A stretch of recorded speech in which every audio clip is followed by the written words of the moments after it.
महाभारत के समय की बात है। पांचों पांडवों ने भगवान श्री कृष्ण से कलियुग के बारे में चर्चा की और कलियुग के बारे में विस्तार से पूछा व जानने की इच्छा जाहिर की कि कलियुग में मनुष्य कैसा होगा, उसके व्यवहार कैसे होंगे और उसे मोक्ष कैसे प्राप्त होगा। इन्हीं प्रश्नों का उत्तर देने के लिए भगवान श्री कृष्ण कहते हैं, तुम पांचों भाई वन में जाओ और जो कुछ भी दिखे वह आकर मुझे बताओ, मैं तुम्हें उसका प्रभाव बताऊंगा। पांचों भाई वन में गए। युधिष्ठिर महाराज ने देखा कि किसी हाथी की दो सूंड है। ये देखकर उसका आश्चर्य का पार न रहा।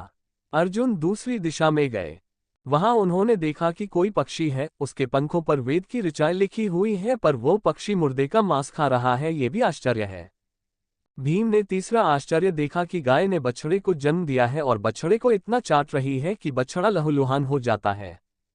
सहदेव ने चौथा आश्चर्य देखा कि 6-7 कुएं हैं और आसपास के कुओं में पानी है, किंतु बीच का कुआं खाली है। बीच का कुआं गहरा है, फिर भी पानी नहीं है। पांचवें भाई नकुल ने भी एक अद्भुत आश्चर्य देखा कि एक पहाड़ के ऊपर से एक बड़ी शिला लुढ़कती लुढ़कती आती और कितने ही वृक्षों से टकराई, पर उन वृक्षों के तने उसे रोक न सके। कितनी ही अन्य शिलाओं के साथ टकराई, पर वह रुक न सकी। अंत में एक अत्यंत छोटे पौधे का स्पर्श होते ही वह स्थिर हो गई।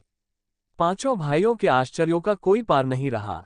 शाम को वे श्री कृष्ण के पास गए और अपने अलग अलग दृश्यों का वर्णन किया। युधिष्ठिर कहते हैं, मैंने 2 सूंड वाला हाथी देखा तो मेरे आश्चर्य का कोई पार न रहा। तब श्री कृष्ण ने कहा कि कलियुग में ऐसे लोगों का राज्य होगा जो दोनों ओर से शोषण करेंगे, बोलेंगे कुछ और करेंगे कुछ। ऐसे लोगों का राज्य होगा। इससे तुम पहले राज्य कर लो।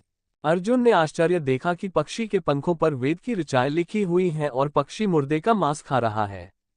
इसी प्रकार कलियुग में ऐसे लोग रहेंगे जो बड़े बड़े पंडित और विद्वान कहलाएंगे, किंतु वे यही देखते रहेंगे कि कौन सा मनुष्य मरे और हमारे नाम से संपत्ति कर जाए। संस्था के व्यक्ति विचारेंगे कि कौन सा मनुष्य मरे और संस्था हमारे नाम से हो जाए। हर जाति धर्म के प्रमुख पद पर बैठे विचार करेंगे कि कब किसका श्राद्ध है। चाहे कितने भी बड़े लोग होंगे, किंतु उनकी दृष्टि तो धन के ऊपर, मांस के ऊपर ही रहेगी। ऐसे लोगों की बहुतायत होगी जो परधन को हरने और छीनने को आतुर होंगे और कोई कोई विरला ही संत पुरुष होगा। भीम ने तीसरा आश्चर्य देखा कि गाय अपने बछड़े को इतना चाटती है, बछड़ा लहूलुहान हो जाता है। कलियुग का आदमी शिशुपाल हो जाएगा। बालकों के लिए इतनी ममता करेगा कि उन्हें अपने विकास का अवसर ही नहीं मिलेगा। किसी का बेटा घर छोड़कर साधु बनेगा तो हजारों व्यक्ति दर्शन करेंगे, किंतु यदि अपना बेटा साधु बनता होगा तो रोएंगे कि मेरे बेटे का क्या होगा।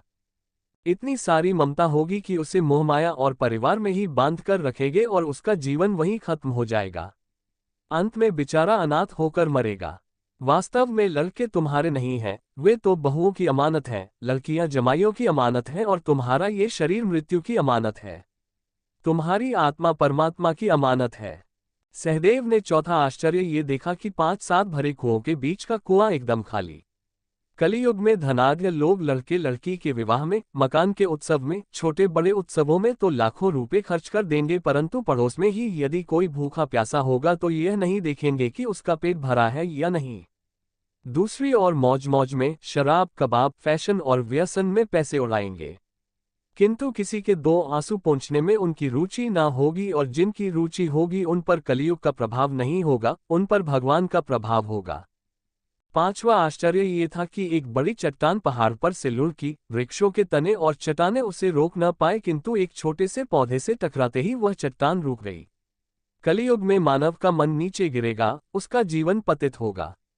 ये पतित जीवन धन की शिलाओं से नहीं रुकेगा, न ही सत्ता के वृक्षों से रुकेगा, किंतु हरिनाम के एक छोटे से पौधे से, हरि कीर्तन के एक छोटे से पौधे से मनुष्य जीवन का पतन होना रुक जाएगा।